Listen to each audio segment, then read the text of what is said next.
all, can you hear my voice? And at the same time, can you see the shared screen with the PowerPoint and the whiteboard? So if you do, please send me a reply in the chat room to let me know.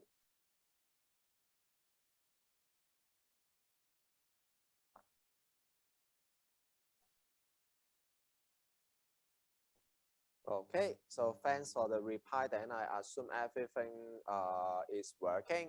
So before getting started, so I would like to make an announcement for the course. So somehow that is the second last lecture. Okay, so for the chemistry 7460 for the forensic analysis.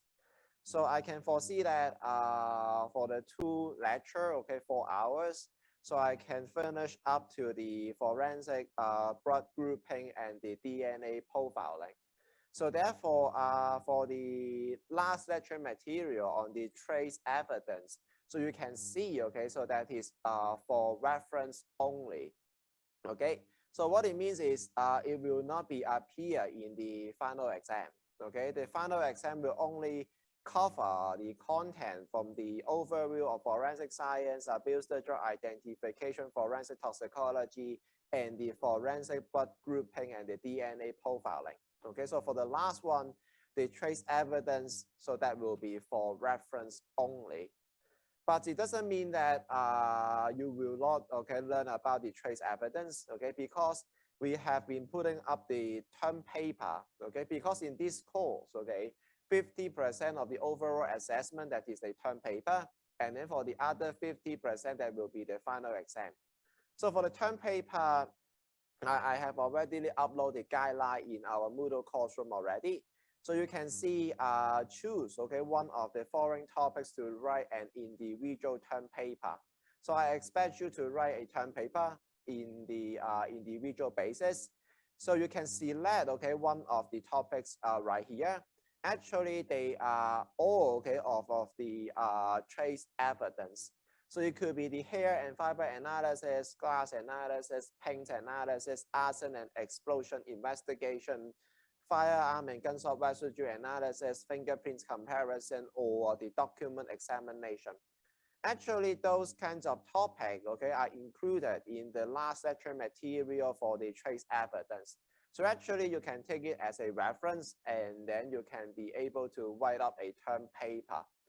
So for this term paper, it should include, but not limited to, the importance of the evidence for the identification and comparison purpose, and how you could collect the evidence, and then with some proper storage for the preservation. And at last, okay, describe the techniques, okay, used for the forensic analysis and some kinds of the respective principle. Okay, so what kinds of technique, okay, you can do, okay, for the analysis. Okay, so for that particular kinds of trace evidence. So for the format, that will be maximum 10 page. Okay, so actually don't write me a lot. Okay, so 10 pages will be good enough.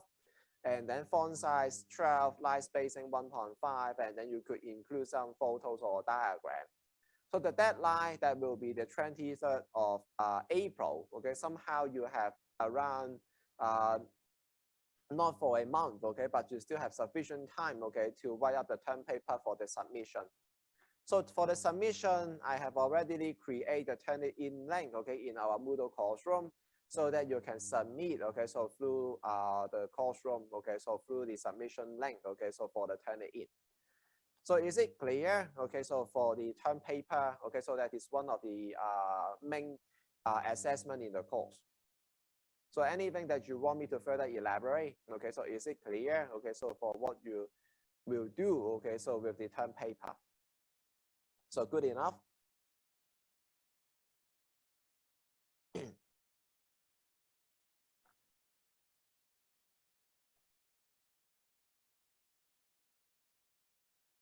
Okay, so I don't see any reply, okay, in the chat room. Okay, so then I assume you understand, okay, what you are going to do, okay, in the coming time. So please write me a term paper, and then in terms of one topic, okay, so that is being listed here, and then the respective content and also the format, and most importantly, the deadline, that will be the 23rd of April. Okay, so that is the last day, okay, of the teaching in this semester. And I have already said that the last session material that will be for reference only, so it will not be included in our final exam. Okay, so before we start to talk about something new, okay, so that is the two miscellaneous cases in the forensic toxicology. So let us, okay, have a brief summary for what we have been talking about last Tuesday. So in terms of the forensic toxicology, we are quite interested in the poison, okay, so that is the poison analysis. So in view of the poisoning cases, we need to sample some biological sample for the respective investigation. Because those kind of poison has been subjected to the victim, okay, so that we need some biological sample, certain kinds of body fluid or certain kinds of organ, okay, so from the victim, and then we try to conduct the respective analysis. So therefore, the sample that is quite important. So we have to select an appropriate sample, okay, so in order to conduct a proper analysis. So in terms of the sample, we can compare by 4 different parameters as we learned somehow 2 weeks ago. So it could be compared by the respective objective. So that is the short-term poisoning versus the long-term poisonings. And then we could compare by the respective relevancy, okay? So that is the identification versus the quantification. And then the third parameter will be the types of poison to be analyzed. And then the last one will be the availability of the respective sample. So in terms of the sample, we have been talking about 6, okay, different kinds of sample. So started with the blood sample, and then with the urine sample, the hair sample, or it could be a certain kinds of fingernail. And then we also talk about for the oral fluid, okay, so that is the saliva. And then we also talk about the organs, and then at last, okay, that will be the forensic entomology. So that is related to the insect, okay? So these are the 6, okay, different kinds of sample that we have been talked about. So for the respective objective relevancy type and the availability, okay? So let's say for the blood, okay, the objective will be related to the short-term poisoning cases because the poison will be appear in the blood, okay, after 2 to 3 hours. So after 2 to 3 hours, digested by the stomach, passing out to the intestine and then being absorbed, okay, will be circulated through the blood system. So therefore, there will be somehow after 2 to 3 hours, so that will be short-term poisoning. And then it could be applied for the identification and the quantification purpose. So not only identify what are they, and then the quantity will be related to the dosage, okay, because what you have been subjected will be appear in the blood, okay? So therefore, the respective concentration will be just dependent on the dosage. And for the type of poison, at the very early beginning, so only the parent, okay, the poison will be appear. But after some time, there would be some metabolites, okay, after some of the poison that has been detoxified, okay, by the liver. So in terms of the availability, so that will be available for the alive person, okay. So if the victim is dead, okay, you cannot take the blood anymore because it is being dried, okay, already. So for the urine sample, that will also be applied for the short-term poisoning cases because the poison, okay, especially the metabolites, okay, so because only metabolites will be excreted out through the urine, okay, so that will be appear after 6 to 8 hours. So after the poison has been detoxified by the liver, and then the respective metabolites will be transferred to the kidney, okay, so will be excreted out, okay, so that will be the metabolites only. So as the metabolic rate, okay, so that is for the detoxification, and also the excretion rate, okay, so through the kidney, so that is individual dependent. So therefore, the concentration that we find in the urine, okay, cannot be deduced, okay, back to the dosage anymore, okay, because there are some individual factor there. So that is individual dependent. So therefore, for the quantity, there is quite meaningless, okay. And then for the availability, that will be available for the alive person, okay. So just ask the victim to go to the washroom, and then you could be able to take the urine, okay. So for the hair or for the fingernail, that will be applied for the long-term poisoning cases, because they will be appear for months, okay, or even up to a year, okay. So because for the poison or the respective metabolites, once they appear in the blood, when they go up to the follicle, okay, so that is the beginning of the hair. So some of the poison and the metabolites will be deposited, will be accumulated there, and then they will grow along with the hair, and then will be just, okay, stored there. So therefore, that will be somehow appear for a month or even for a year, because our hair will grow for 1 to 1.5 cm per month, okay? As you can be imagined, whatever kinds of things appear in the blood, so they will be appear in our hair and the fingernail. But for the quantity, okay, actually that will be meaningless as well, okay? We can only identify what are they. Because right here, we have an individual factor that is the deposition rate, okay? So how much, okay, of the poison or the respective metabolites will be deposited, okay, accumulate in the follicle. So actually, they will also be individual dependent. So for the availability, that will be available for the alive person, or for a person, okay, who has been only died, okay, for a short time, okay. So the hair didn't be decomposed, so that you still can sample the hair. But to sample the hair, one thing to be important, as what we have been saying last week. So somehow you need to cut the hair somehow quite close, okay, to the scalp, so that you can get the time zero. So for 1 cm segment, there will be 1 month, and then for another 1 cm, there will be the past month, and then will be etc. So therefore, it will be quite good enough, okay, for the long-term poisoning cases in terms of months. For the oral fluid, actually that is the same, okay, as the blood sample, because we regarded that the oral fluid, that is a filtrate, okay, so of the blood. So therefore, whatever kinds of things, okay, that is happening for the blood, okay, it will be the same, okay, for the oral fluid. The appearing time, okay, for the poison in the oral fluid, that will be somehow a little bit longer, okay, than 2 to 3 hours, but that will be a little bit shorter, okay, than 6 to 8 hours, okay. So it will be in between, okay, the blood sample and the urine sample.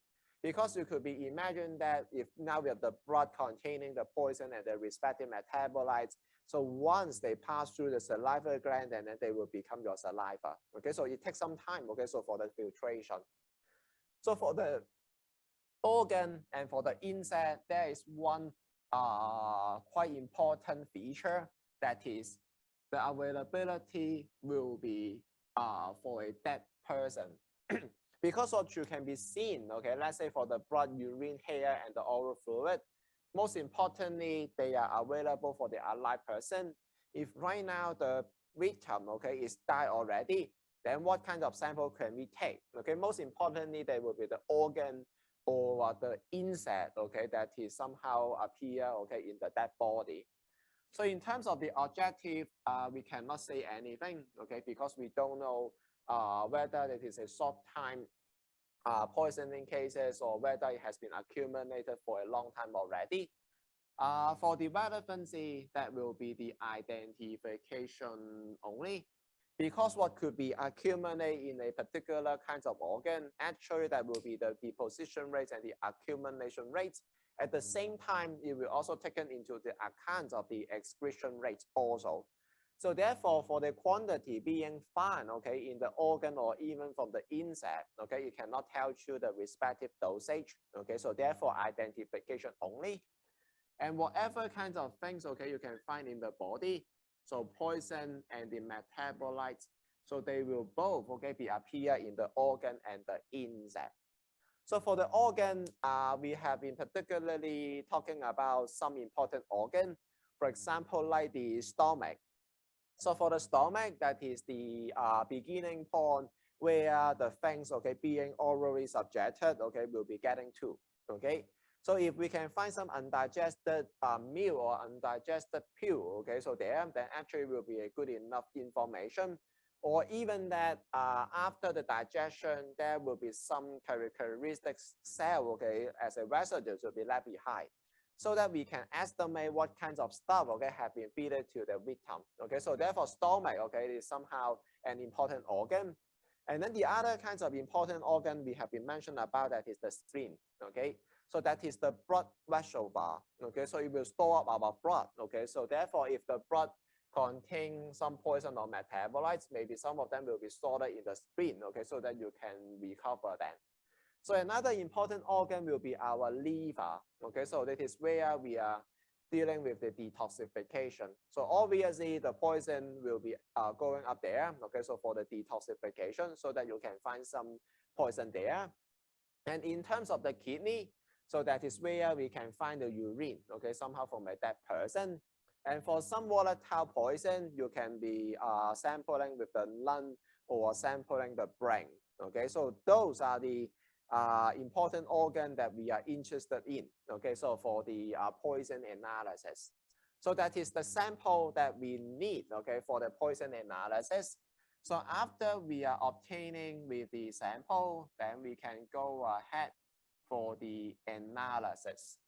So in terms of the analysis, we have 4 different steps there. So we start with the screening test, okay, in order to narrow down the number of possibility. So for the screening test that we use, okay, most likely there will be the biosensor, okay, because they are quite universal, and also some of the biosensor technique, okay, they will give you some preliminary quantity, okay, so that you can be able to know about what kinds of amounts, okay, are there, and then to select an appropriate instrument, okay, sensitive enough, okay, for the confirmatory test. So one of the biosensor that we use, that is the enzyme inhibition assay. So in short form, we just written down as the EIA, so enzyme inhibition assay. So under the enzyme inhibition assay, so there will be some poison. Then we are added with the bioreceptor, so that is the enzyme. So when they can be targeted and then bind together, then the enzyme will be poisoned, so that the signal, okay, so you will observe a decrease of the signal. Okay, so that is somehow in general how the enzyme inhibition assay works. The other kinds of biosensor that we use, that is the ELISA. Okay, so in terms of the ELISA, the bioreceptor that we are using, that is the antibody. So with the poison there, so for the targeting bioreceptor of the antibody, so if they could be bind together, then you will be able to observe, okay, with the color change. Okay, then by the color change, and you know, okay, so what are there. So right here, for the magnitude of the signal decrease and the magnitude of the color increase, actually they will be proportional to the concentration of poison. So that is what we have been saying, okay, for a preliminary quantity, okay, of what you have on hand. So for the other kinds of screening tests, okay, that will be targeting for the metallic poison. So that is the range test. Okay. So for the range test, that is targeting for the metallic poison. So if right now we have the metallic poison, okay, then the reagent that we use will be a copper metal. Okay, so copper metal. Okay, so if really we have the metallic poison, then you will be able to seeing some deposition, okay, of the metallic poison onto the copper surface. Most likely you will be seeing some dark coating. Okay, the copper metal will be having a dark coating, okay, if you have the metallic poison to be present there. Only for those kind of mercury will be a shiny coating, and for the rest of the metallic poison will be a dark coating. So after you are performing with the screening test, right now, hopefully you know, okay, so what you have, okay, tentatively. Then you need to go ahead for the sample pre-treatment. As far as we mentioned to you that right now with the biological sample, actually the matrix effect will be quite significant, okay, so that you have to isolate completely, okay, your analyte array, okay, from the matrix. Otherwise, okay, your signal will be strongly underestimated, or even you will be expected with a very strong, okay, noise level, then your measurement will be suffer. For the sample pre-treatment, owing that for the blood, urine, or even for the oral fluid, they are of a liquid sample, so that the sample pre-treatment method that we use, okay, will be targeting for the liquid, okay, so commonly. So we can apply the liquid extraction, or even we can apply, okay, the solid phase extraction. So for both of the extraction method, there will be something that you have to pay attention. For example, under the liquid extraction, we are not just extract out the analyte, the poison according to the polarity. In order to get rid of the extractable matrix, so we also play with the nature. So that is the acidity and the basicity of the poison. Try to adjust, okay, the pH so that the poison, our analyte, will be charged, so that at the first time you only take out the extractable matrix, and for the second time with the further adjustment of the pH, then you take out the targeting poison. So most importantly, the extractable matrix that is somehow what we concern. So therefore, apart from the polarity, we also play with the acidity and the basicity. So in order to get a very good recovery, so under the liquid extraction, we also need to play with the multiple extraction. So try to separate your extraction solvent, okay, for different equal portions, so that you run, okay, the extraction for several cycles. So in order to improve, okay, your recovery rates. And for the solid phase extraction, that will be quite simple to do so when we compare to the liquid extraction. So just, okay, at the last step, you try to play with the step-by-step elution. So what it means is you try to elute out, okay, these things, okay, has been trapped in by different degree of polarity. Maybe let's say weakly polar, middle polar, and strongly polar solvent. So that, okay, with the same polarity, you further differentiate it out, okay, by the degree, okay, of the difference, okay. So by doing so, actually, you could be elute out for the extractable matrix for the first run, and then elute out your targeting poison at the second run, okay. Most importantly, as I have already mentioned, emphasized for many times, extractable matrix, okay, will always, okay, there, so that we have to think a way, okay, in order to get rid of them. So after you could be able to prepare the sample solution, then that is the time, okay, to go for the confirmatory test. And then at last, okay, we need to go through a retest, okay, so for the double confirmation. So for the confirmatory test, basically you can be using something that we have been talked about in the drug analysis. For example, we can be making use of the chromatography. We can be making use of the molecular spectroscopy, or even we can making use of the mass spectrometry. So that is the technique, okay, we have been talking about for the drug analysis. Actually, we can use it, okay, for the poison analysis. For example, like for the chromatography, it could include the TLC, GC. Right now, HPLC will be appear because some of the poison will not be that volatile, or they may not be that thermally stable. So therefore, HPLC will be used, okay, instead of GC. And for the spectroscopic technique, that will include the UV visible, include the infrared, or even the Fourier transform infrared. And we could use, okay, the Raman spectroscopy for the same purpose.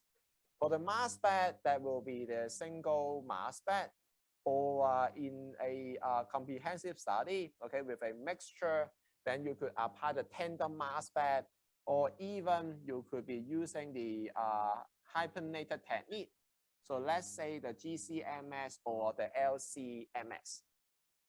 So right now, one thing to be remind you is for the poison, we do, okay, have the metallic poison.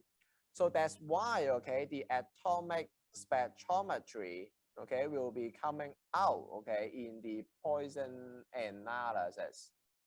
So for the atomic spectrometry, basically, you can making use, okay, of the flame AA, or we can have the graphite furnace atomic absorption, and also we can make use of the ICP technique, okay? So ICP AES and the ICP MS.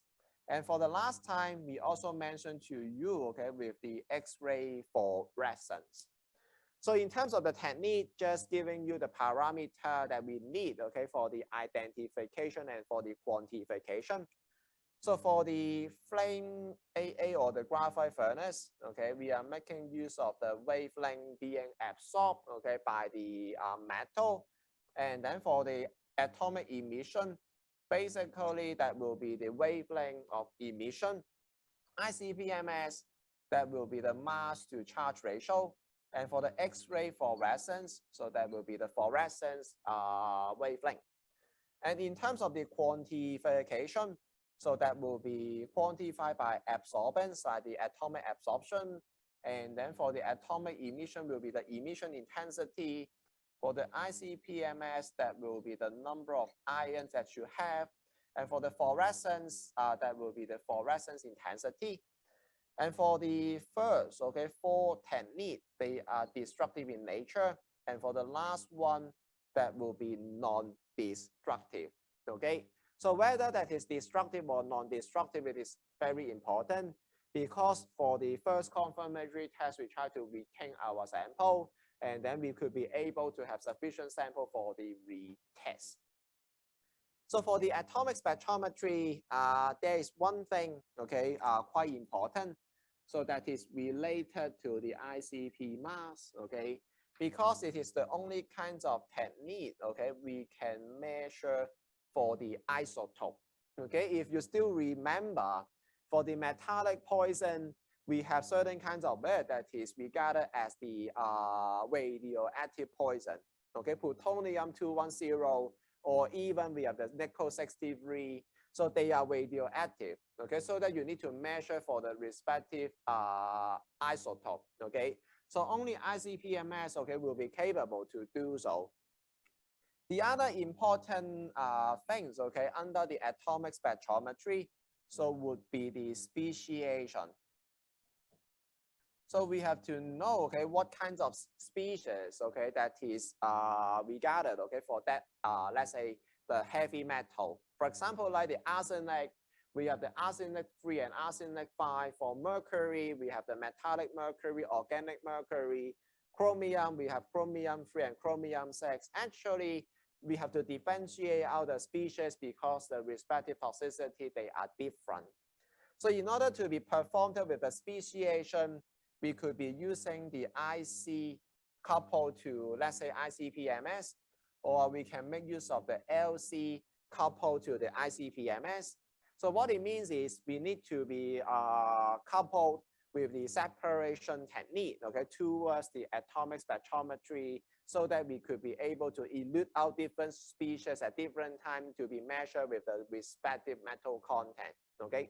So speciation will be the ion chromatography coupled to the atomic spectrometry, or we have the liquid chromatography coupled to the atomic spectrometry. So that is what we have been talking about, okay, last Tuesday. So any questions or problem before, okay, we go further to talk about the 2 miscellaneous cases for the poison analysis.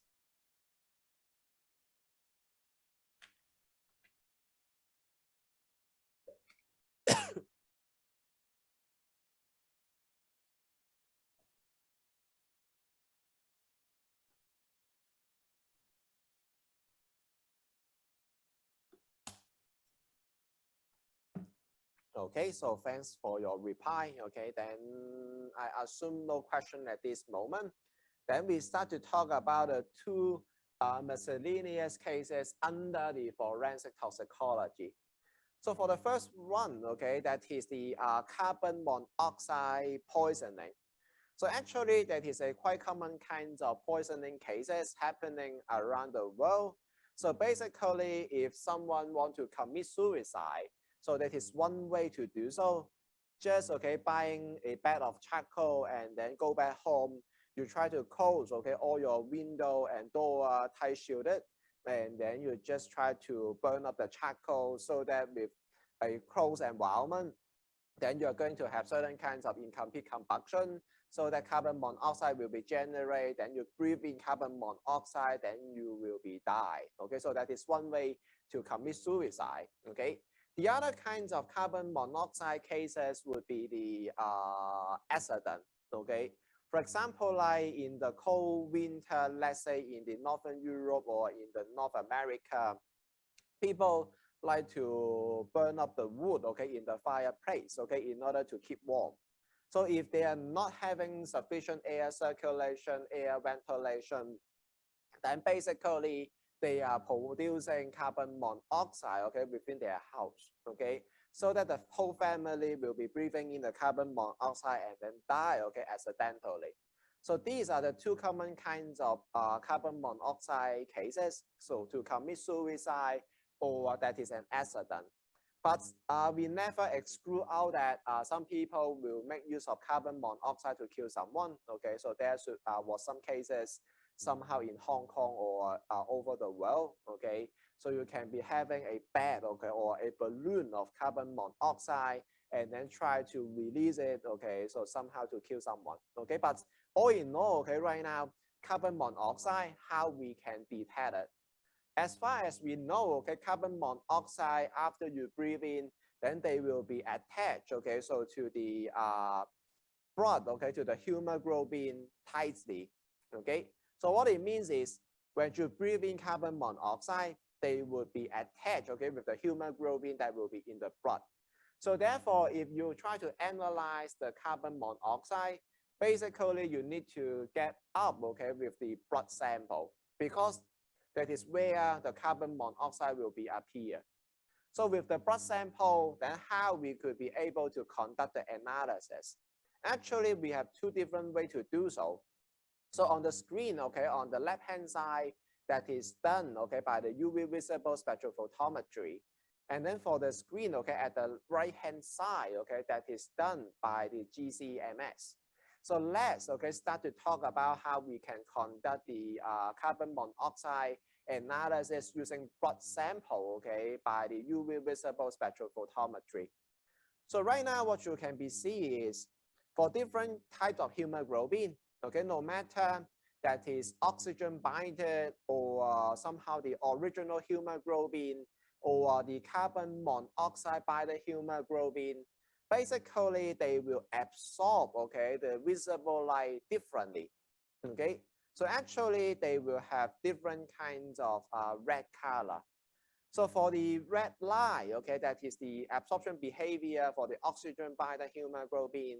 And then for the blue line, that is the absorption behavior for the original hemoglobin. For the green line, that is the absorption behavior for the carbon monoxide by the hemoglobin. So right here, what you can be say is, if now the victim has been fully saturated with the carbon monoxide, okay, in the blood. So inside the blood, okay, you can be only finding the carbon monoxide by the hemoglobin. Then the cases will be quite straightforward, okay. So if we just have one kind of species, so that is the carbon monoxide by the hemoglobin fully saturated, then basically you measure the respective absorbance and that will be directly proportional to the concentration according to the BS law.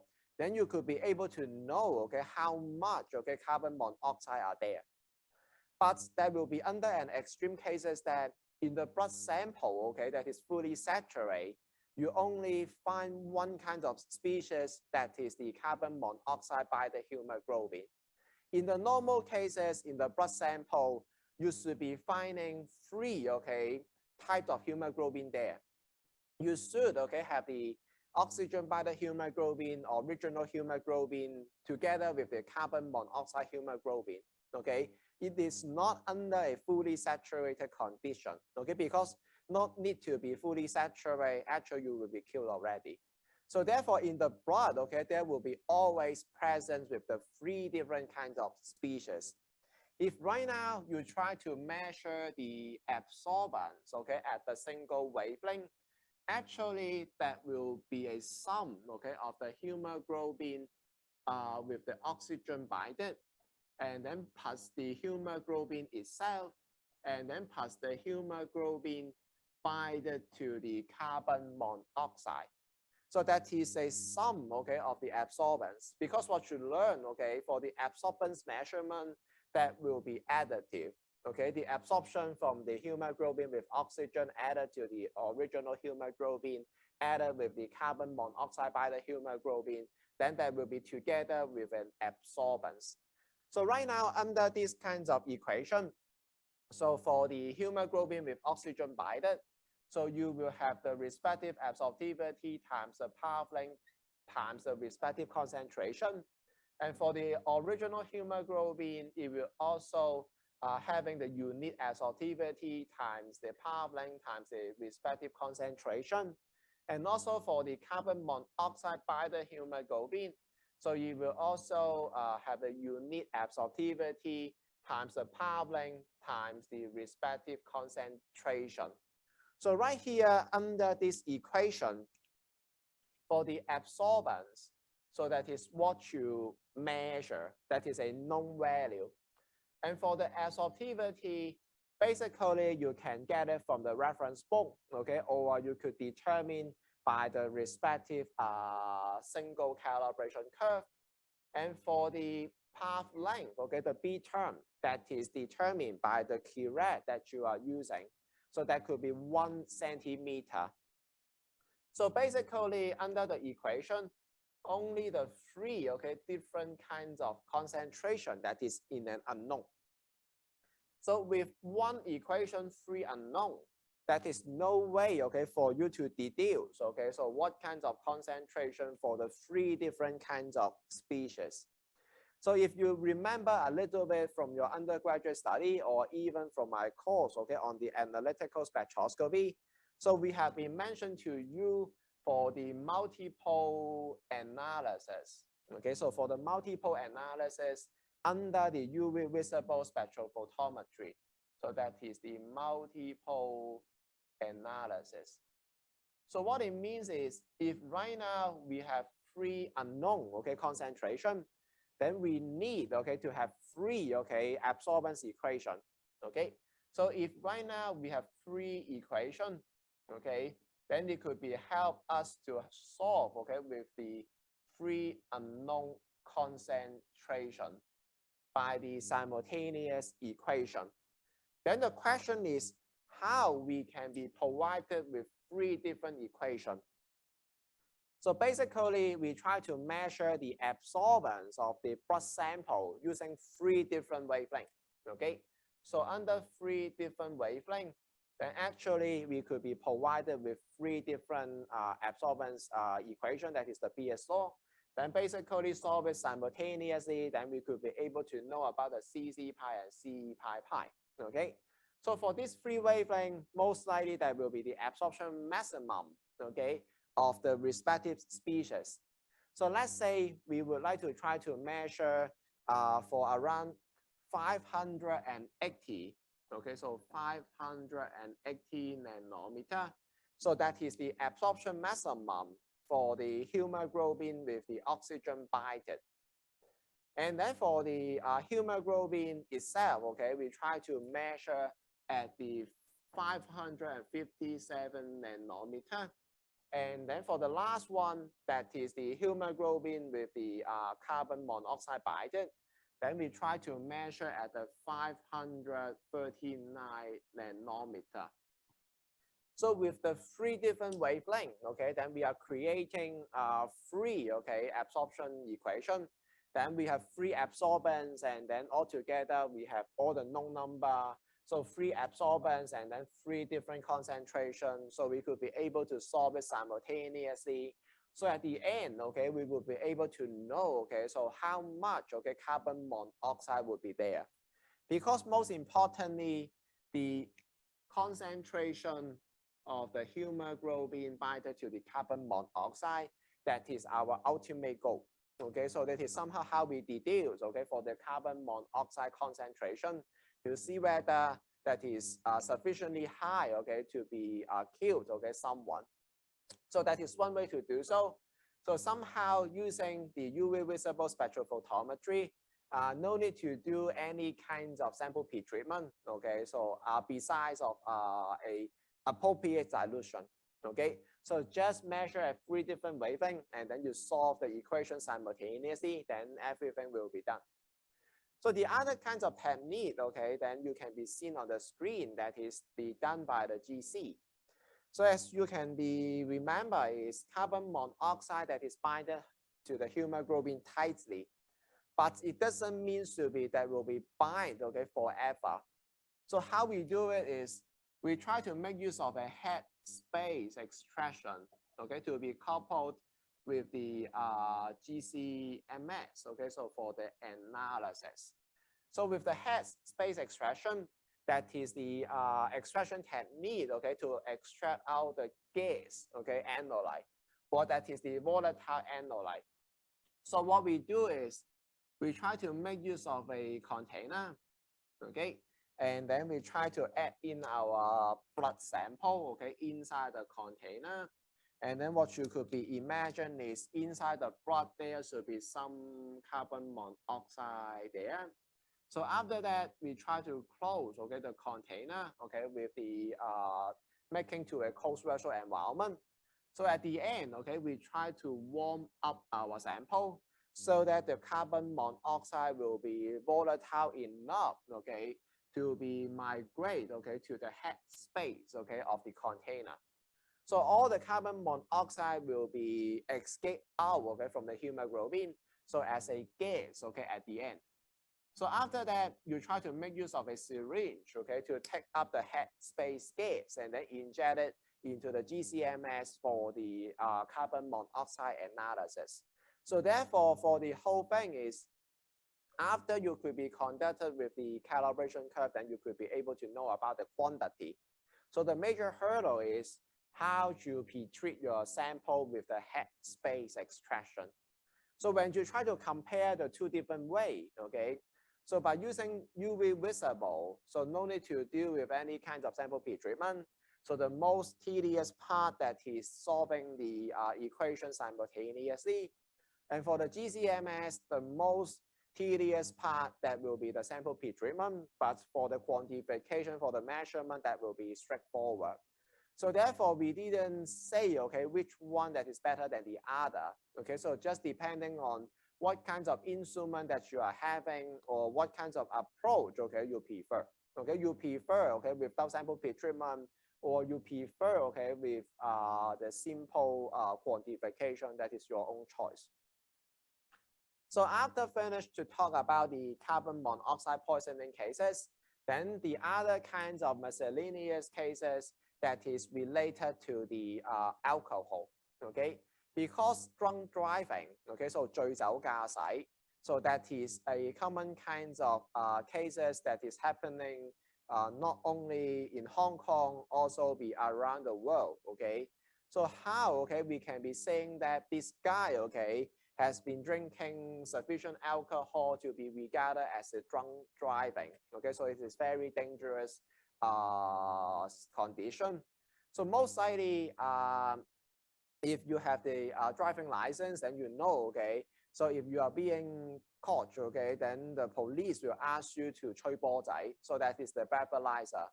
So we try to analyze the alcohol content, okay, in your breath, okay. The sample that we are sampling there, so that is the breath sample. So basically, in terms of the breathalyzer, we have 2 types, okay. So we have the design, okay, under the calorimetry together with the fuel cell design. So that will be applied, okay, under the on-site setting. Okay, so that is the on-site analysis. So if on-site analysis tentatively your alcohol content that is somehow over the limit, then you will be sent to the police station. Then you could be having a better breathalyzer that is under the infrared spectrophotometry. So that is a confirmatory test. Okay. So therefore, under the breathalyzer using the breath test, okay, we could be saying that we have the on-site analysis together with the confirmatory laboratory test. Okay, so there. So why, okay, using calorimetry or the fuel cell design, okay, we can measure something. So basically, if you know about the alcohol that we drink, that is the ethanol. So ethanol, that is the CH3 and then CH2OH. So that is the ethanol. So with the ethanol, it could be oxidized to the ethanolic acid. So that is the CH3 and then COOH. So that is an oxidation. So with the oxidation, then we need to dealing with something that could be reduced, okay, with a reduction.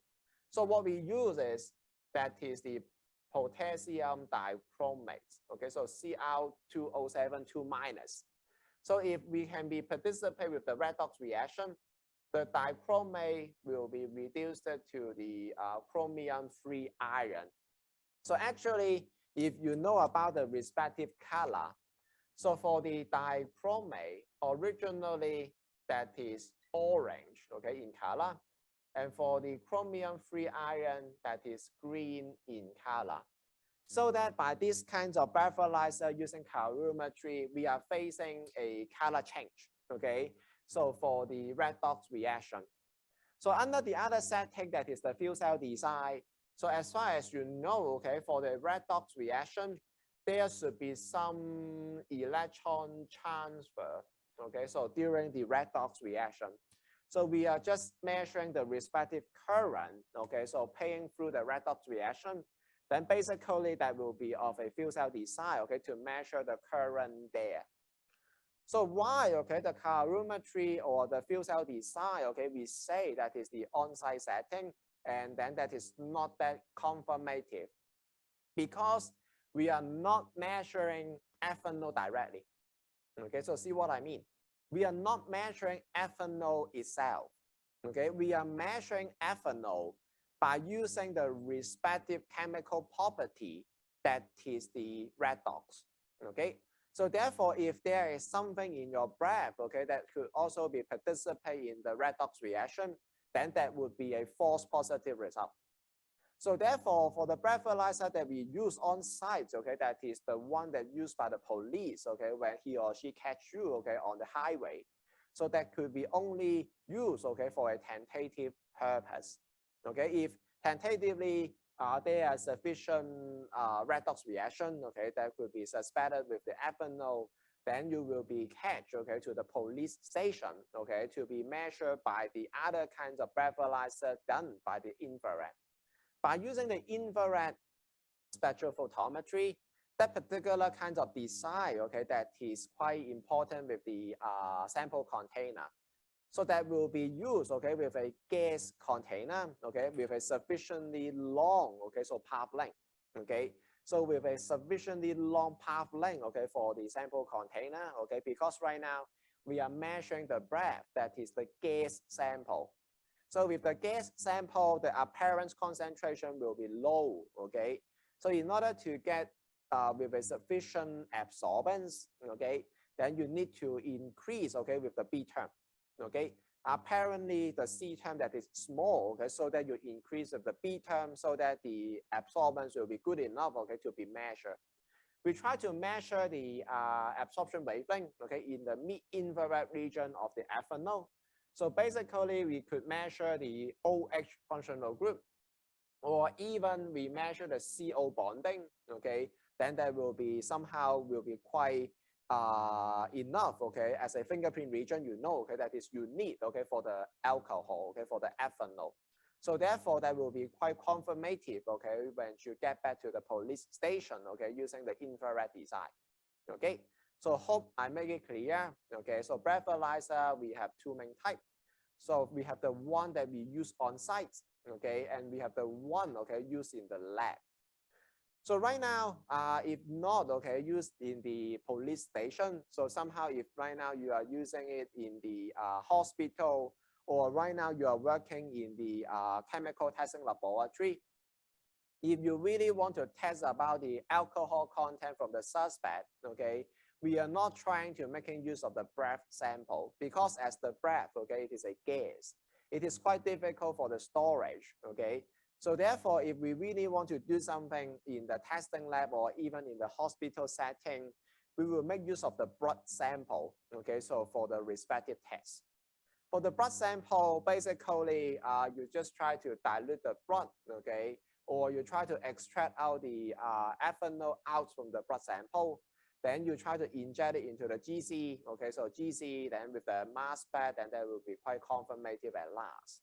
For the blood sample, you have to pay attention that not only measured with the ethanol only, okay, because right now, for the ethanol which has been gathered into your body, okay, so especially into the blood, you will have the chance that the ethanol will be sent, okay, to the liver for the detoxification, then generated with the ethanol and the ethanolic acid.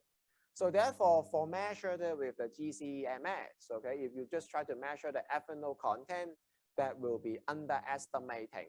So that is why, okay, you need to further measure with the ethanol and the ethanolic acid. So try to add that together so that that will be the total concentration. Okay, but most importantly, breathalyzer, that is a very common kind of test technique, okay, for the alcohol issue. And for the cases, okay, let's say in the testing lab or in the hospital, then we may try to make use of the blood sample, because the blood sample will be quite convenient, okay, for the storage and the transportation. Okay, if right now, okay, the vitamin is not standing in front of you, okay. So that is what I want to share with you for the forensic toxicology. So with all the things that we have been mentioned, started from the what is poison, and then giving you some background information. So what kinds of sample that we need, and then the whole analytical protocol, starting from the screening test down to the retest. And then I also present to you the two miscellaneous cases, okay? Carbon monoxide poisoning and also the drunk driving cases, okay? So see if you do have any question or not, okay? So just type me in the chat room to let me know, okay, during the break.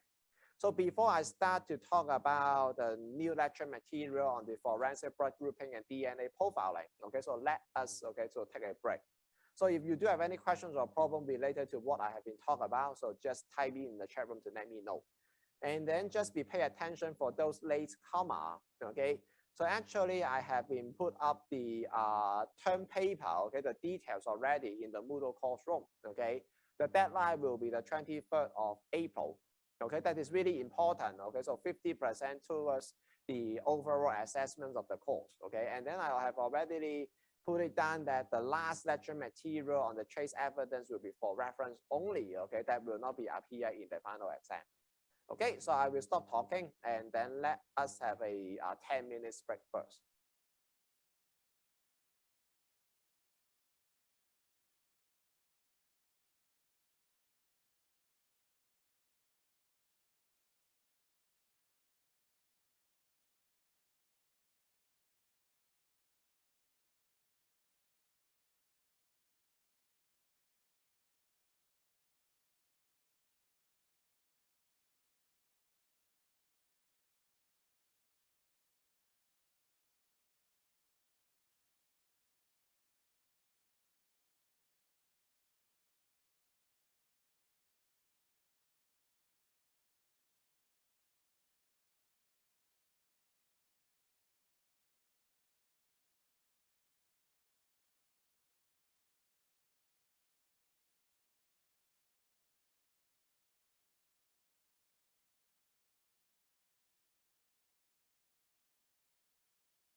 Okay, so let's come back after the break. Okay, so can you still hear from me?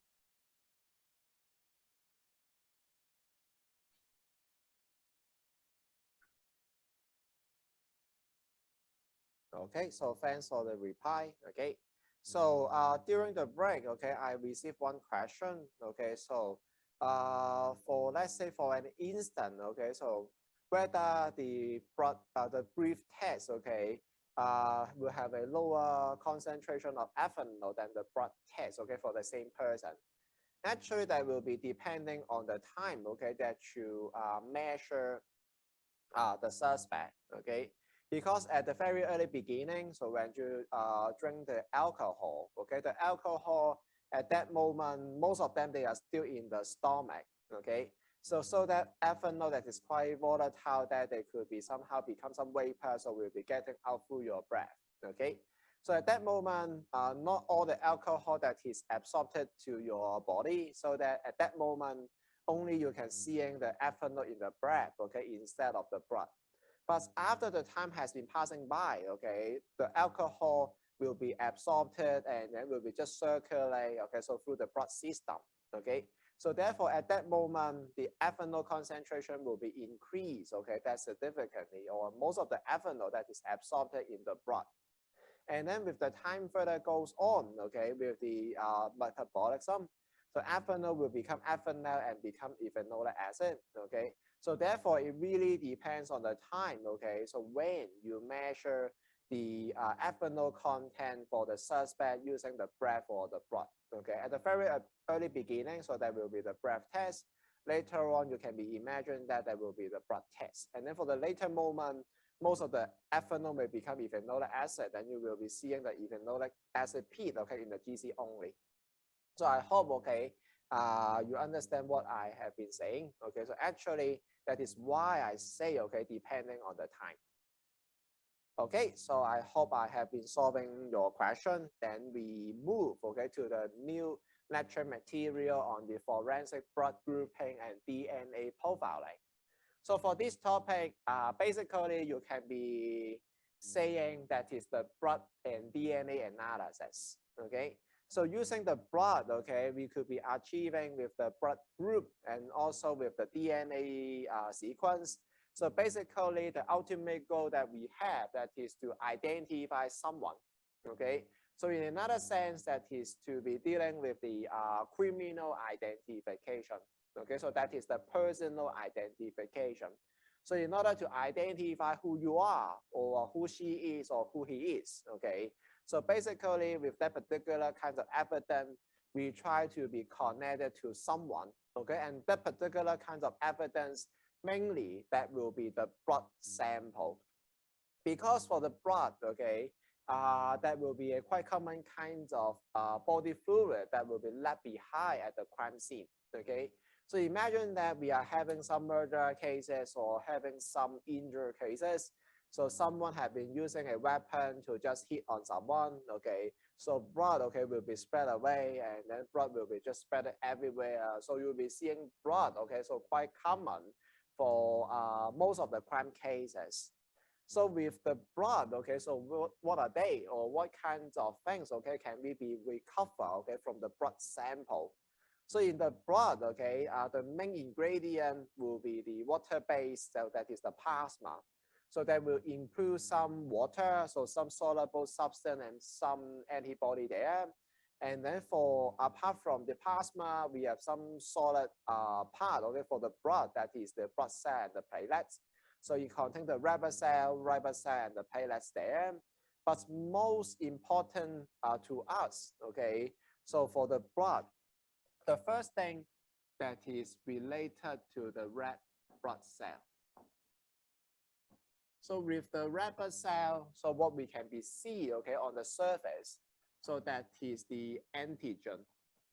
So there are some surface antigen, okay, on the red blood cell. So basically, by using the surface antigen, that we can be use it for the blood grouping, okay.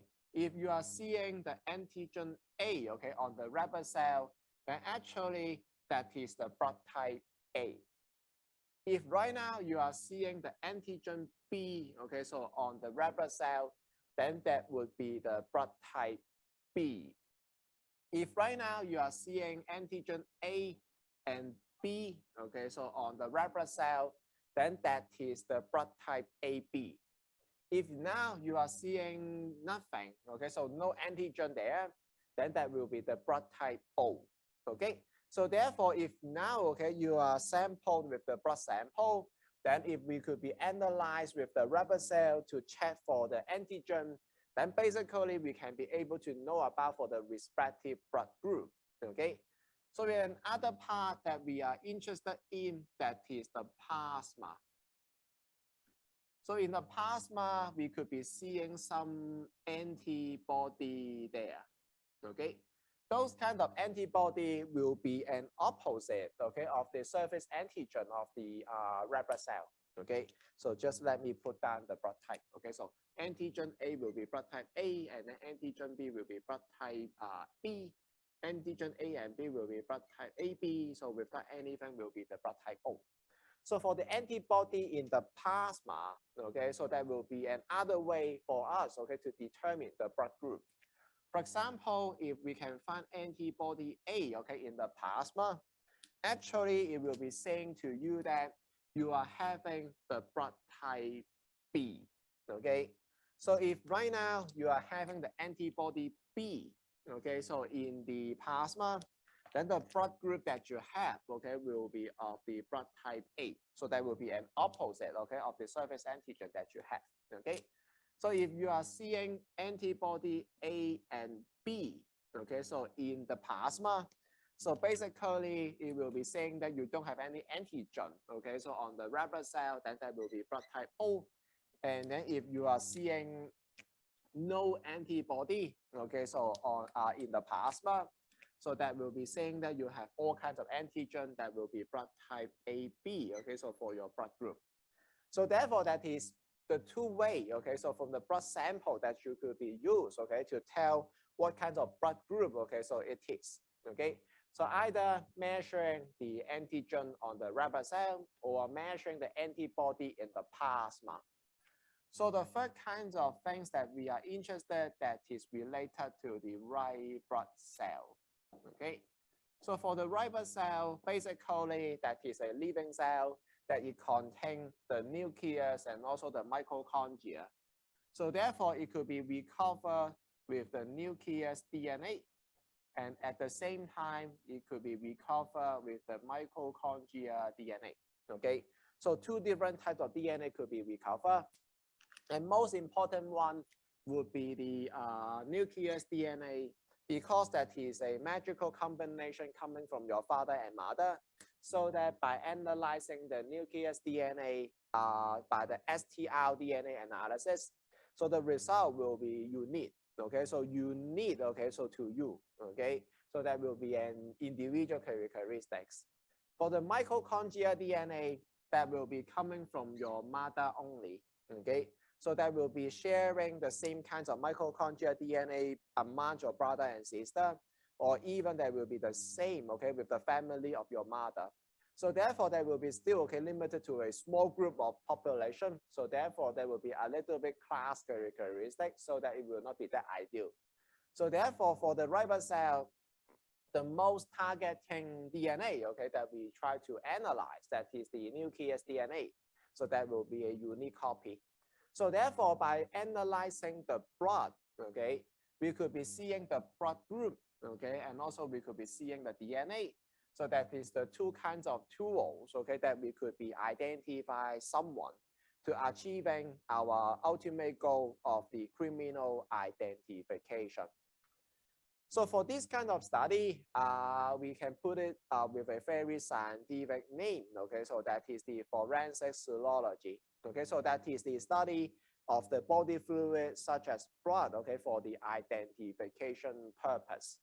So basically with the blood sample, what should have been learned is you can be making use of the cotton blood, okay, so in order to try to scrub, okay, the blood sample, or even for the blood stained material, okay, so blood stained object, then you would like to store it in a paper bag, okay, to avoid the accumulation of moisture so that the blood stained object will not be deteriorate.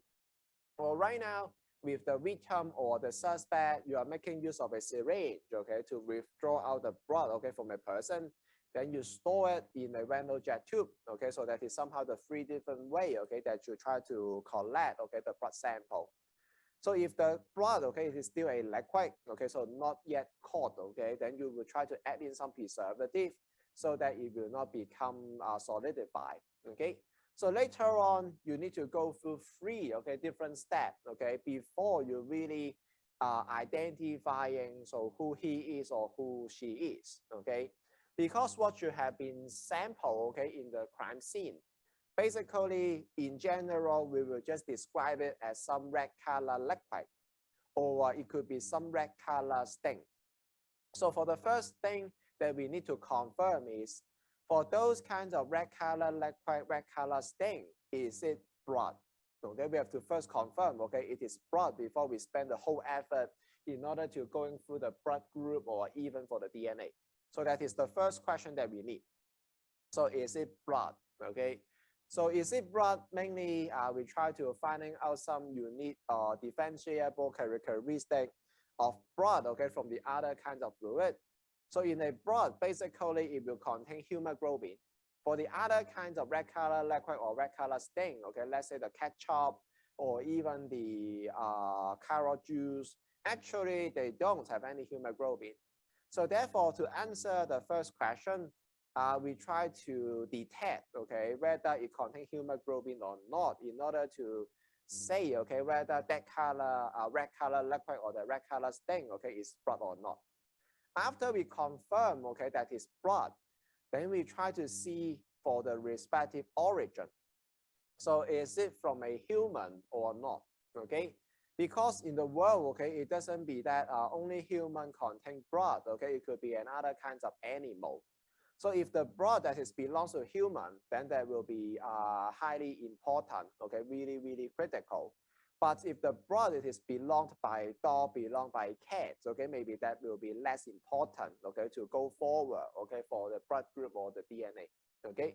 So therefore, for the second test, okay, that we know that we need is to determine the origin of the blood sample. Is it from human? So for the detection, okay, whether that is human origin, so we try to detect some human antigen, okay, because in our blood, okay, there will be some special marker, okay, that is human specific. So in general, we say that that is the human antigen. So at last, okay, if we conclude that that is really from human, okay, the blood is from human, then we try to spend our effort, okay, in order to tell, okay, who does the blood belongs to. So basically, that will be fall into the blood group analysis and also fall into the DNA analysis, okay. So that is somehow the flow, okay, of this lecture material. So first, we have to answer the first question: is it blood? Then in the middle, we try to know about is it from human?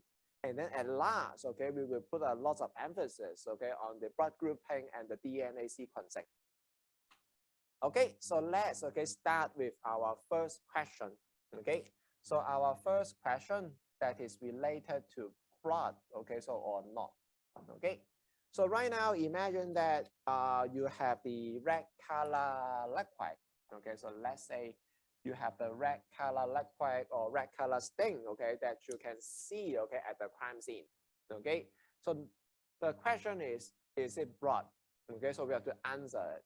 So on site, okay, so we have to perform some screening tests, okay. So in order to tentatively to say whether that is blood or not, okay, so that is one of the purpose for the on-site screening test.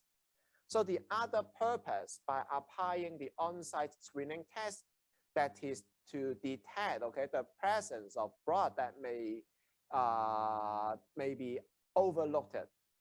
So what it means is, if now, okay, there is an other part that contains the blood, okay, but it has been cleaned up, okay, by the murderer, okay, so before, okay, the investigator come, okay, so obviously you can see the red color stain, okay, that is highly suspicious.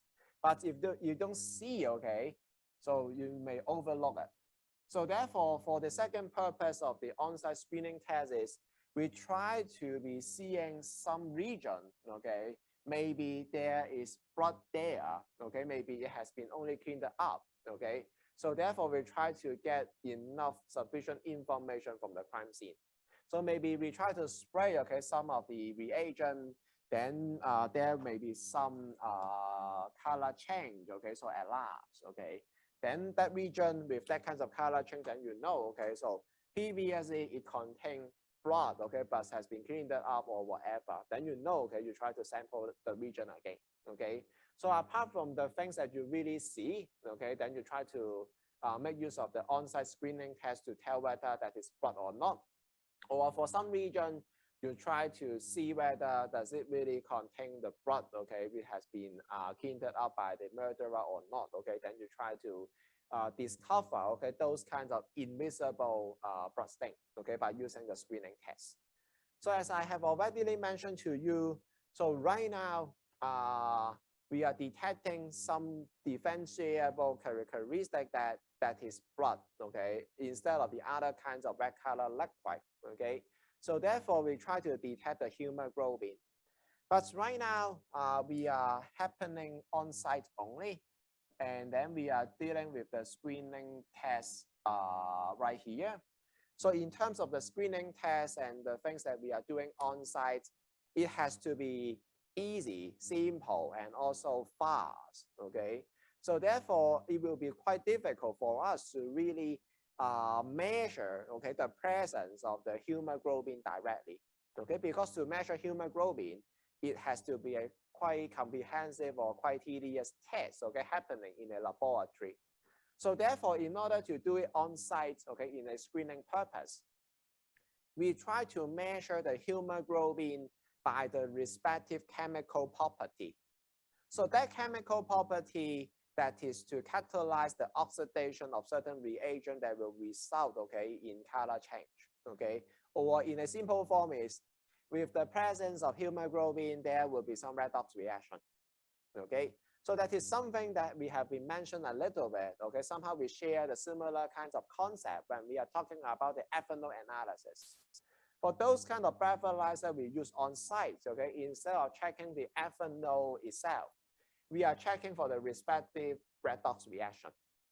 Okay, so inducing color change or redox, we have the electron transfer for the current, not yet measuring the ethanol. So if we are going back to the lab, then we have the breathalyzer using infrared or even the blood test, okay, then there will be ethanol directly.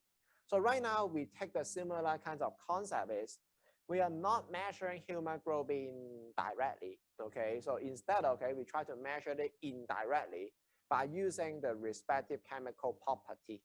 So therefore, what you can be imagined is by using screening tests, you may, okay, have the false positive result.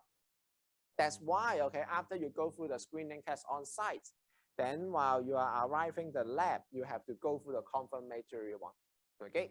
So by the screening test, what we have been doing, okay, or what kinds of oxidation are there? So basically, the most common kinds of screening tests that we are using nowadays, that is the phenolphthalein color test. So in the other name, okay, that is known as the Kastle-Meyer color test. So for this kind of Kastle-Meyer color test, or that is the phenolphthalein color test, so basically, you know the reagent that we are using, that is the phenolphthalein.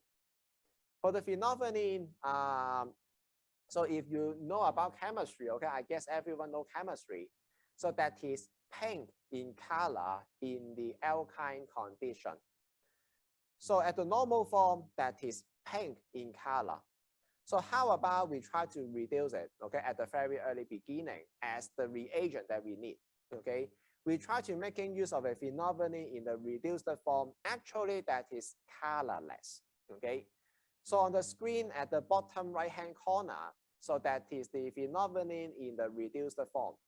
So you can see the three aromatic ring, they are disconnected. Okay, so somehow we have the center carbon there, so disconnected for the three aromatic ring. If right now we can have the hemoglobin catalyze an oxidation, that means, okay, the phenolphthalein in the reduced form will be being oxidized back to the original form. So for the original form, you see, okay, so those aromatic ring, they are being connected so that you will be seeing with the pink color.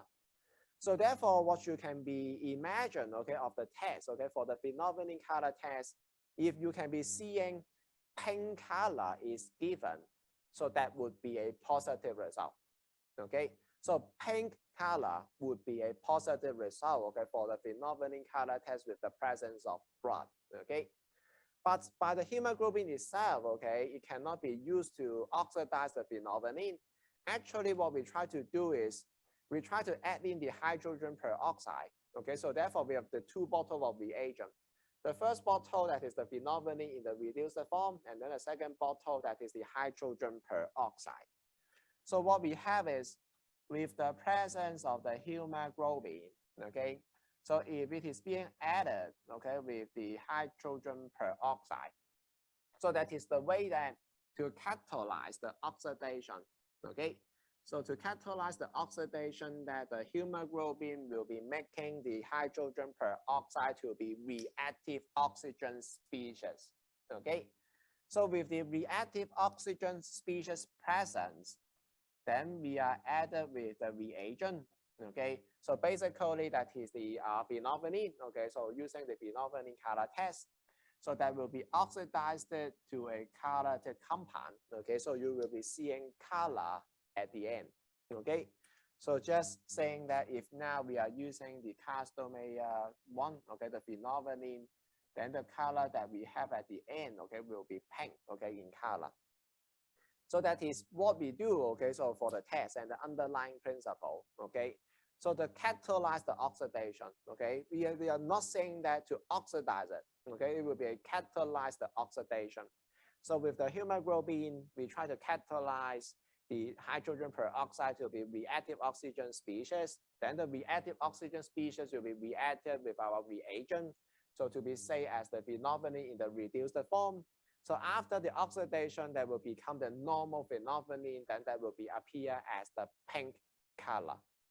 So therefore, all in all, okay, by using the screening test, okay, right here, we need to make use of two bottles of reagent, and we try to add the reagent separately, okay, into the suspected blood sample, okay. So on this slide, okay, it is showing how, okay, we are conducting with the color test. So normally, we don't try to apply the reagent to the sample directly, okay, because if it is really the blood, okay, then you could be imagine we are having the pink color.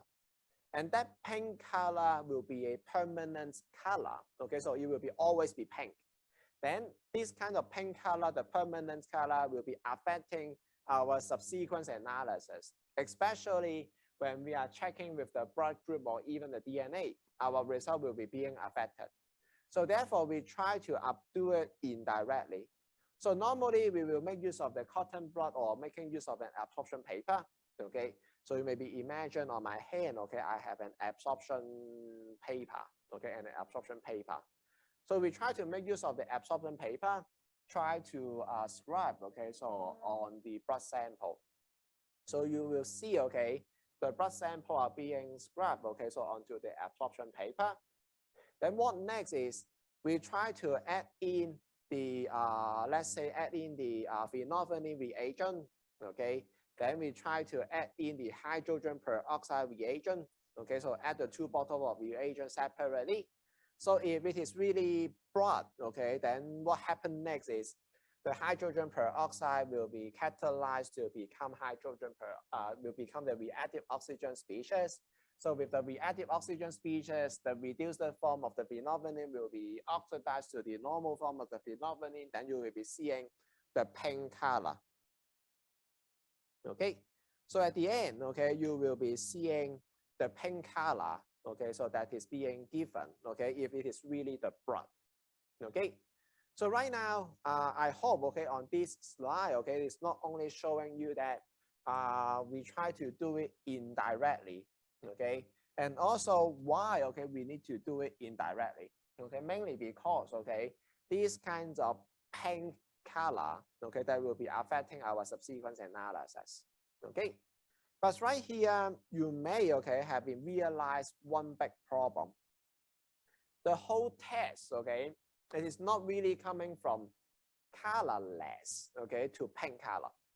Because at the very early beginning, our sample, why we suspected that it's blood? Because it is red in color, okay? So because it is red in color, then we suspected that that is a blood stain, okay? Then we try to add in the reagent. If it is positive, then it will be changed to the pink color. Then that will be the red become pink, okay? So that is the observation that we have. So for the red color and for the pink color, actually they are of the same color tone, okay? So it may be quite difficult for someone, okay, to realize, okay, that is really a color change from red to pink, okay? Somehow it is really difficult for someone with the color weakness, okay, so to observe, okay, so what happened.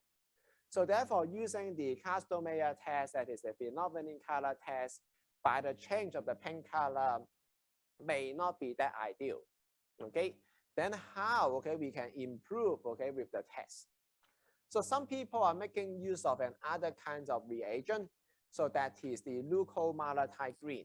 Okay, so in short, I try to put it down the LMG. Okay, so that is the leucomallatite green. So for the leucomallatite green, that is the reduced form of the mallatite green. So as far as you know, okay, mallatite green 孔雀石綠. So that is blue green in color. Okay. If you try to reduce it, okay, basically you will just try to disconnect all the aromatic ring so that they will be colorless. Okay. So what happened is now, okay, we have the so let me have another absorption paper. Okay. So now, okay, we have another absorption paper. Okay. So another absorption paper. So we try to scribe, okay, so the suspected blood sample, okay, so you can see, so I scribed, okay, some of the red color stain, okay, onto the absorption paper. Then we try to add in, okay, the leucomallatite green, okay, so onto the blood sample. At the same time, we try to add in, okay, the hydrogen peroxide, okay. So we have two bottles of reagent. Now that is the leucomallatite green and then the hydrogen peroxide. So if it is really the blood sample, so with the blood sample, everyone know that. So it will contain hemoglobin, okay? So with the hemoglobin, then you know, okay, so it will be catalyzed the hydrogen peroxide to become reactive oxygen species. Then the reactive oxygen species will be reacted with the leucomallatite green and then to become the original mallatite green. Then you will be seeing the blue-green color, okay, at the end, okay, as the positive result, okay. So if it is really the blood, okay, then you will be seeing we have the blue-green color, okay. So happen to that, okay, when we try to compare that, okay, to the phenolphthalein color test, so that is red changed to pink. So right now that is red changed to blue-green. So actually, obviously, when you try to compare the two paper, then you will know using leucomallatite green, the observation will be quite easy to be observed. Okay, the color change will be quite easy to be observed, and then that will be quite significant. Okay, so compare to the phenolphthalein color test. So that is somehow the number put it on the slide. Okay, at the bottom right hand corner. So you can see the phenolphthalein color test, the sensitivity that is 3 times lower than the leucomallatite green color test. Okay.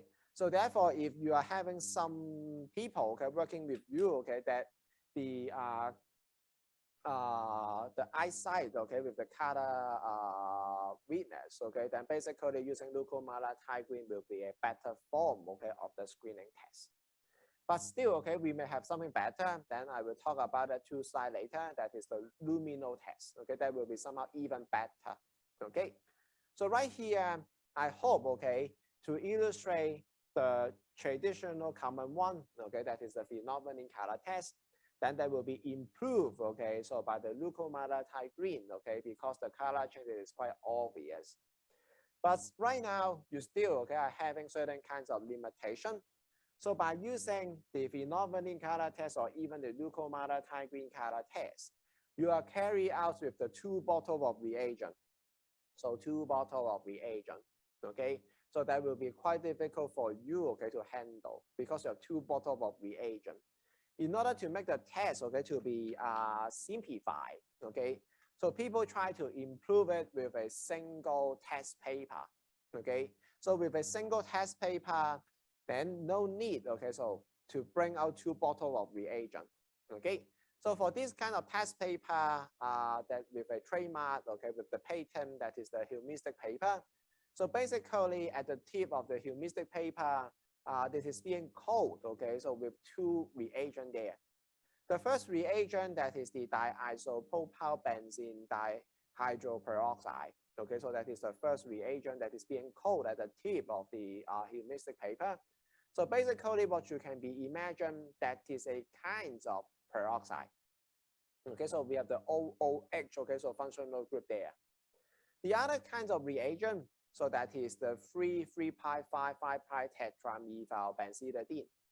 So basically, for this kind of benzidine reagent, if you are checking with the for respective chemical structure, the 2 aromatic ring, okay, at the very beginning that is being disconnect. Okay, so what we try to do is we could be having the absorbent paper, okay. So with the absorbent paper, so give me some time, okay. I need to take out the paper. Okay, so with the absorbent paper, then we try to scribe, okay, so the blood sample, okay, then we try to make the blood sample, okay, so onto the tip, okay, of the test paper. So just try to transfer it onto the tip of the test paper. Then we try to observe, okay, any color change. If we can observe that there is a change of the color, then that will be a positive result. Because still falling into the same kinds of principle. So with the presence of hemoglobin, the peroxide will become reactive oxygen species, then will be reacted with the reagent that we have to be induced with a color change. Okay, so that will still be the same. Okay, so for the peroxide, so we have peroxide. So we have the benzidine at the very early beginning disconnected. So if it is being oxidized, then the 2 aromatic ring being connected, so that you'll be seeing the color there. So right now, you can be imagine with 2 bottles of reagent, then we are improved, okay, to be having 1 test paper. So actually that will be quite easy for the test, okay, right now. Okay, so no need to carry out 2 bottles of reagent, added the reagent individually. So right now, just having the test paper, scribe the sample, put it on top of it, and then you observe the color change, and then that's it. Okay, but still, okay, no matter what you do, okay, no matter you are having 2 bottles of reagent or 1 test paper, you still, okay, cannot have a way that to be reveal, okay, some region that has been overlooked. Okay, because you cannot having the 2 bottles of reagent, okay, you try to drop, okay, so everywhere, okay, in order to tell where, okay, I can find the blood. You cannot, okay, drop the 2 reagent everywhere at the crime scene. It will be time consuming. At the same time, if it is really the blood, you are forming some permanent color on the sample. You cannot do that, okay, because it will affect the subsequent analysis. Also with the test paper, you cannot make use of the test paper to scrub this position to see any changes, and then to scrub for the other region to see other changes. Actually, they will still, okay, for the same kinds of logic, you cannot do that, okay? Then for that kinds of purpose, how we can be resolved? Right now, with the phenolphthalein color test, with the leukomallothionein color test, or even for the Humistic paper, we have the solution for our first goal. That is, if we are really seeing the red color liquid, seeing the red color stain, whether that is blood or not, okay, tentatively. So you achieve, okay, the goal already. But if this is somewhere being cleaned up, overlooked, then how you do it? Okay, mainly, okay, if you are using the 2 bottles of reagent or even a test paper, that will be quite tedious to do so. Or at the same time, you are forming the permanent color that will be affecting the subsequent analysis, then actually practically you cannot do it. So in order to be resolved, okay, for the second purpose, then actually we are using the luminol test. For the luminol test, we are preparing with an alkyne solution containing luminol and hydrogen peroxide together. So actually we are having one bottle of reagent so that you can spray, okay, so everywhere, okay? So it is somehow no need to carry out 2 bottles of reagent and then you try to drop it, and drop it. So right now you are having a bottle of luminol solution so that you can spray, okay? So why, okay, it could be spray, okay? Because right now for the peroxide, it will be using as the same role, okay? So with the presence of hemoglobin, then it will be having the reactive oxygen species, and then the reagent that we are using now, that is the luminol, okay? So luminol. So right now with the reactive oxygen species, we added with the luminol. Actually, we are not forming some permanent color. Because on the screen, okay, at the right-hand side, you see the luminol, if you are having the reactive oxygen species, actually the luminol will be excited. So after it has been chemically excited, then when it go back to the ground state, actually we will be seeing a fluorescence. Actually, that is a chemiluminescence, okay? If you still recall a little bit from the analytical spectroscopy, actually it is something like the fluorescence, okay? So in the fluorimetry, okay, that we talk about in the analytical spectroscopy, we are using the light source, okay, in order to excite, okay, the chemical species. But right now, under the luminol test, we are using the reactive oxygen species to excite, okay, the luminol. So that is a chemiluminescence, okay? Then after it is being excited, when it try to go back to the ground state, then you will be seeing the blue fluorescence, okay? So that will be a fluorescence instead of a permanent color. So therefore, after it has been fluoresced, okay, so later on, no color will be given anymore. You will not see a permanent blue color, okay, appear at the sample. So therefore, without any permanent color, then that object, okay, can be further used, okay, for the DNA or the blood group, okay, so analysis. So that is why, okay, with the luminol test, that will be quite simplified that 1 bottle of reagent, then you can spray, okay, so everywhere, okay. So once you spray everywhere, okay, then you try to switch off the lights. If you could be seeing somewhere, okay, so that is having the blue fluorescence, okay, then you know, okay, at that part, okay, there should be having some blood stain there, okay. So those regions may be being cleaned up, or actually those kind of blood amount will be quite tiny, okay, for you to observe with the red color. But with the luminol solution, okay, with the fluorescence, that is something you will not, okay, overlook, or something that you will not be missing, okay. So right here, just try to showing you a picture, okay. So what happened? Okay, so sorry. So you can be seeing the investigator spraying the luminol solution everywhere at the crime scene, okay?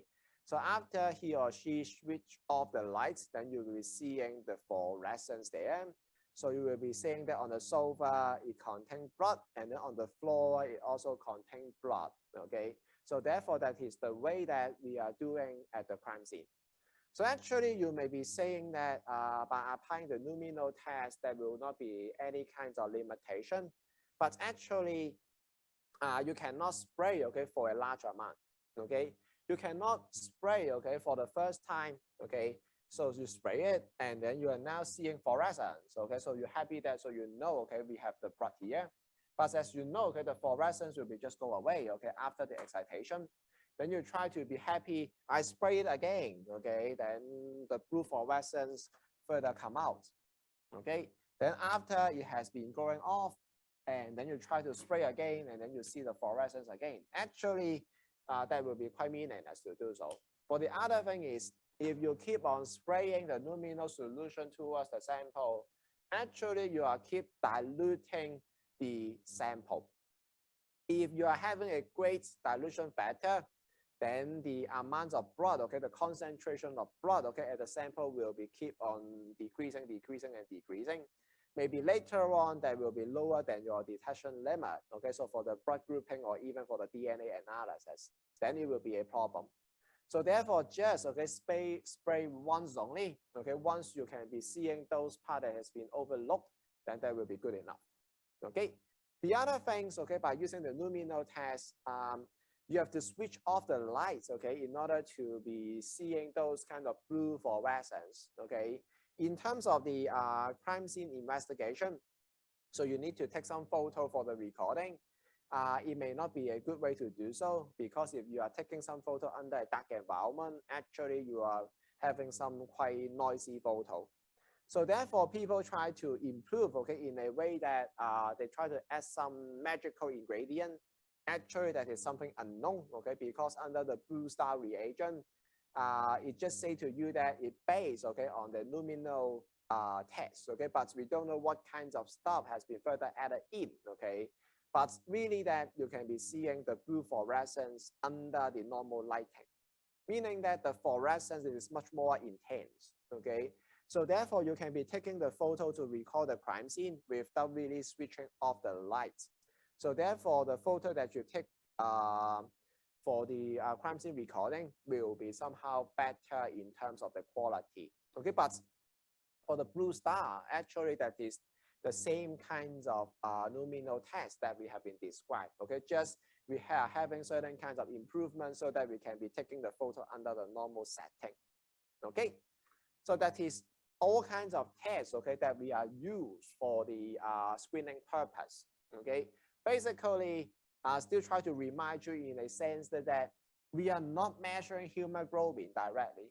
We are just trying to sense, okay, for the respective chemical property to catalyze the oxidation of a reagent, okay, to catalyze the hydrogen peroxide to generate reactive oxygen species.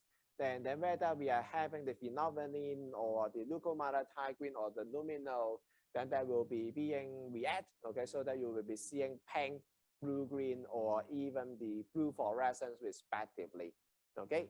So that is the screening test, okay. After you screen out that those kind of region, it may contain blood, or for that red color stain, okay, so it may be blood. Then you try to take the sample back to the lab to conduct, okay, with the confirmatory test, okay. So that will be the confirmatory test, okay. So now, for the confirmatory test, basically we try to be measured with the hemoglobin directly, okay. So it could be done, okay, by using some instrumental method. So let's say you could be measuring hemoglobin using mass spec, okay, biological mass spec. Because hemoglobin, that is a kind of protein, okay, then with the hemoglobin, you subject to the mass spec, then it will be generate a unique mass spectrum. By checking the library, it will be telling you that that is hemoglobin. So you can do it like this way. Or for the hemoglobin, you can be running with the LC, okay. Hemoglobin will be eluted out at a specific retention time. Then you know, okay, we have hemoglobin there. So by using the instrumental analysis, that will be one way to do so. But that will require you to spend some money to do it, okay? Because running the mass spec, running the LC, it is relatively costly, okay? When we compare to the tests that are shown on the slide, okay? So what we do, okay, by sensing the hemoglobin, so why not we try to see, okay, the hemoglobin directly? Then how we see it? It is by building up by the respective crystal. So what we are doing at the lab, okay, so with the hemoglobin, we try to add in some reagents, okay, so that the hemoglobin will be building up, okay, with the hemoglobin crystal. By seeing those kind of crystal, then you know, okay, we have hemoglobin there. For those kind of reagent that we use, okay, so let's say for the Takayama test, the reagent that we are using, that is the pyridine and sugar. And for the attachment test, the reagent that we are using, that is the acetic acid and the salt, okay. So basically with the blood sample, okay, we try to add in the respective reagent, we try to warm it up. And then later on, when we cool it down, then crystal will be formed. Okay, if really we are having the hemoglobin there. For the Takayama test, the crystal that we are having will be brown in color. So with the further reshape in a cluster. For the attachment test, the crystal that we have will be quite small and a regular crystal with a rhombic termination. So actually, what are they look like? Okay, will be shown in the next slide. So the left-hand side, that is the result showing for the Takayama test. Okay, the brown further crystal in a cluster. And then for the attachment test, that will be a regular brown crystal with a rhombic termination. So with the observation under the optical microscope, okay, so basically if you can see, okay, these kinds of crystal, okay, with the correct color, with the correct form and shape, then basically you can draw a conclusion that that is a positive result. So if you now, okay, are very clear in your mind, okay, so it is still a certain kind of microcrystal-like case, okay. So it has been talked about it in the drug analysis. So for the drug analysis, we have been saying that dark field microscope will be preferred, okay, because of the drug crystal that will be colorless. So that we try to measure it by the dark field that we have the bright crystal with a dark background. So how about, okay, for the hemoglobin test, okay, right here, should we apply, okay, the bright field or the dark field microscope? Which one, okay, would you prefer? Using bright field or the dark field? So just, okay, type in your thought, okay, in the chat room. Okay, so bright field is preferred or dark field is preferred.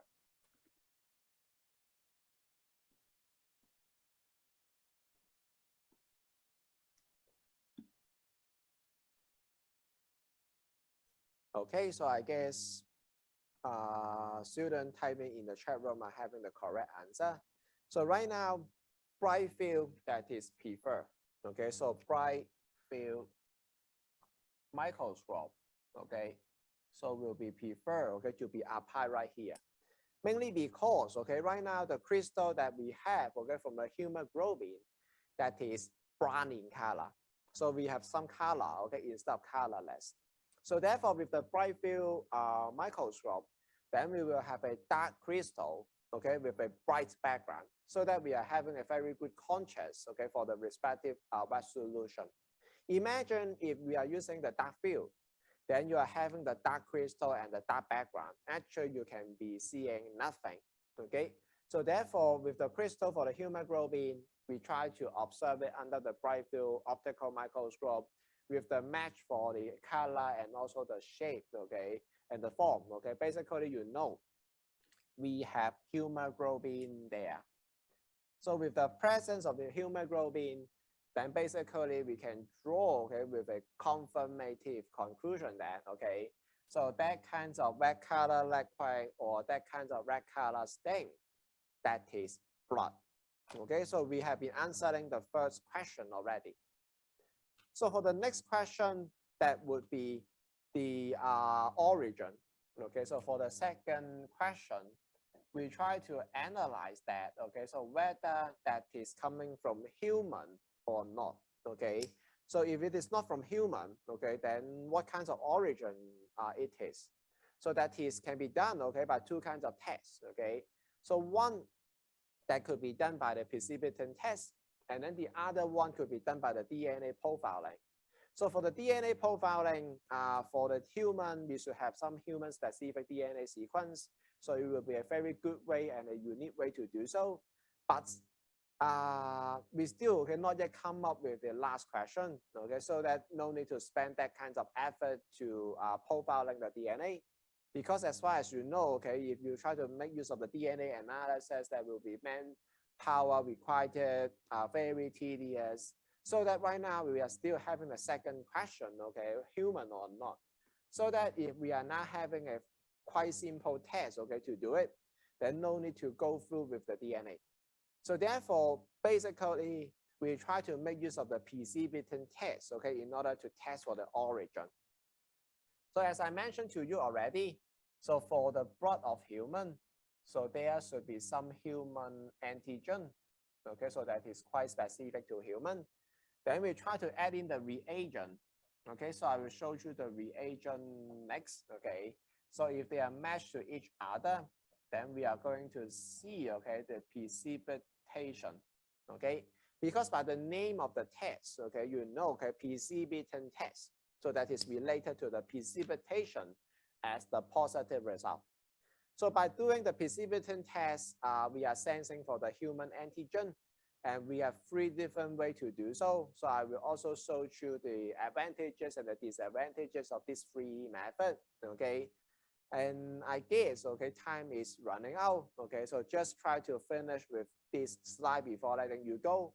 So what kinds of reagent, okay, so that we are using, okay, for the precipitation test. So basically, we are making use of a term, okay, so called as the anti-serum. Okay, so that is the anti-serum, okay, so with the known origin.